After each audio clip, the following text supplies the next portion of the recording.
Alors aujourd'hui, ce que je vous propose, dans mon frigo, j'avais une belle botte de blettes. Donc on va faire une recette corse. On va faire une tourte aux blettes. Alors ça sent pas sexy comme ça, peut-être de prime abord, mais c'est super bon. En plus, ça permet de faire manger un peu de légumes verts aux enfants. Et pour l'apéro ou même en plat principal avec une petite salade, etc., c'est sublime. Qu'est-ce qu'il nous faut donc? Une belle botte de blettes, j'ai envie de dire. Et après des herbes aromatiques. Ok, alors moi j'aime bien mettre de la menthe, ça met une belle fraîcheur, du persil plat, mais vous pouvez mettre un peu ce que vous avez. Si vous avez de la marjolaine, ça marche très bien. En tout cas des herbes aromatiques, un bel oignon. Et ensuite on va faire nous-mêmes notre petite pâte pour cette tourte aux blettes, parce que c'est ça qui change tout, c'est la pâte faite maison, donc on évite de prendre de la pâte brisée déjà étalée. Et pour ça il nous faudra juste de la farine, de l'huile d'olive, de l'eau, sel, poivre et rouleau. A tout de suite. Pour la pâte, qu'est-ce qu'il nous faut? 250 g de farine de blé, 3 cuillères à soupe d'huile d'olive, 150 g d'eau et du gros sel. Voilà, donc on travaille un petit peu notre pâte, pas besoin de la travailler pendant des heures.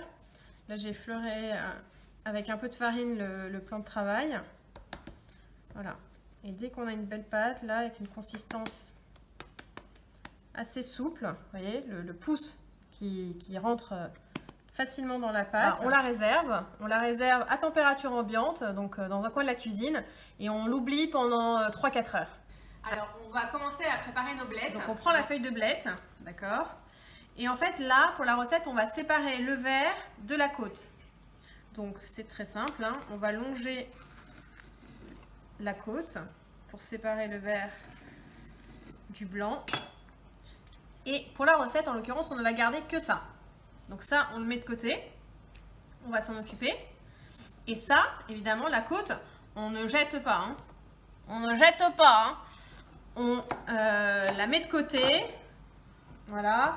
Et ça nous servira. On fera un gratin, un truc sympa, ou juste à la poêle avec un peu d'huile d'olive, un peu de jus de citron. Voilà.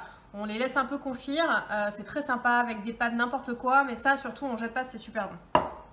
Voilà, et on fait toutes les feuilles de blettes de la même manière pour ne récupérer que le vert. Alors voilà, donc là on a nos verres de blettes qui sont prêts. On a mis une casserole d'eau bouillante, enfin une casserole d'eau j'ai envie de dire, à bouillir, et avec du gros sel, d'accord. Donc quand l'eau elle bout, on va simplement venir plonger nos verres de blettes dans l'eau bouillante. Et on les laisse 1-2 minutes max. Et maintenant que c'est cuit, 1 à 2 minutes, hein, c'est tout, juste le temps que ça tombe un peu, hein, que les feuilles tombent. On sort nos feuilles de blettes et on les met directement dans l'eau glacée.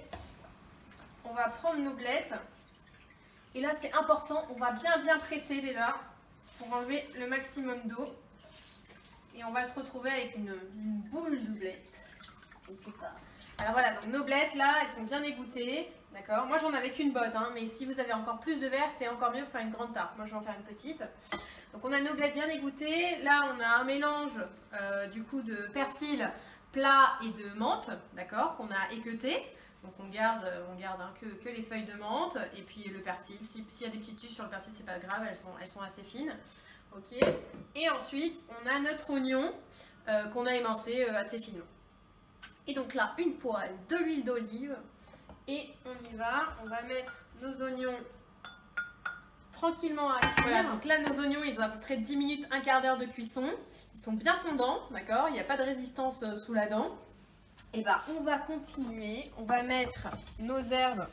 Alors déjà, nos blettes, une belle boule de blettes là, qui a été bien pressée tout à l'heure. Voilà, on va rajouter nos blettes. On va rajouter aussi nos herbes. Voilà, et ça, on va laisser fondre très rapidement. On va bien sûr là bien assaisonner. Alors c'est important, il faut bien poivrer. Un peu de fleur de sel. J'ai un peu de thym corse, c'est de l'herba barona. Donc voilà, il est séché. Hein. Moi j'en mets un petit peu. Si vous avez un peu de thym, un peu de marjolaine séchée, même un peu d'origan. Et là, on va juste laisser les herbes tomber en fait. C'est pas long, hein. Là on en a pour 2 minutes à peu près. Et après, on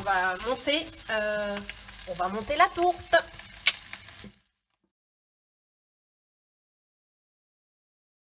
Et on vient simplement déposer tout ça directement dans la table. Là, on est sur la vraie recette traditionnelle corse. Je vais faire une seule entorse à la recette, à la tradition.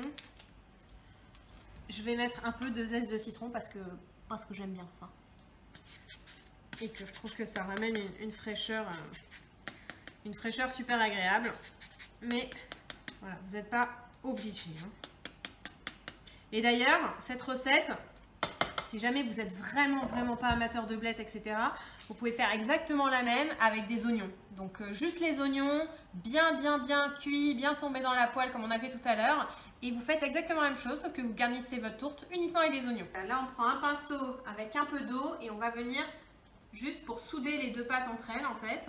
On est sur une tourte. Et là, on prend notre deuxième disque de pâte et on va venir déposer sur le petit bébé. Voilà, et vous avez juste à simplement replier les deux bords. Moi je le fais comme ça, mais vous pouvez juste adhérer, bien adhérer comme ça les deux coins. Il n'y a pas de problème. Le tout c'est que ce soit bien collé pour pas que ça s'ouvre à la cuisson, c'est tout. Voilà, donc là la pâte est bien soudée, c'est bien hermétique. C'est une tarte rustique, hein, donc on s'en fout, hein, c'est pas une question d'esthétique, hein, c'est juste que ça s'ouvre pas. Et que ce soit bien, bien collé. Voilà, donc là, la pâte est soudée. On met au four à 200 degrés et on laisse à peu près un quart d'heure, 20 minutes. On regarde la coloration et on se retrouve tout à l'heure. Donc voilà, donc là, notre tourte aux blettes, elle a un quart d'heure de cuisson, d'accord? Ça cuit rapidement parce que de toute façon, tout est cuit. Enfin, à l'intérieur, la farce est cuite. Donc c'est juste la pâte. Vous surveillez la cuisson en regardant bien en dessous que ce soit cuit, d'accord? Et là, à chaud, on la sort.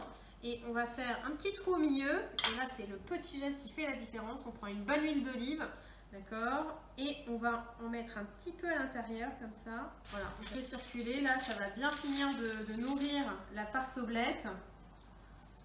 On va avoir un bon goût d'huile d'olive, comme ça, accru. Voilà, et puis pour finir, moi j'aime bien mettre juste un peu d'huile d'olive. Comme elle n'a pas été dorée, la pâte, mais volontairement. Voilà, moi j'aime bien la faire briller avec un peu d'huile d'olive. Et puis moi je vous souhaite une bonne dégustation et comme on dit chez nous, pace salut. Je les retourne parce que j'adore ça.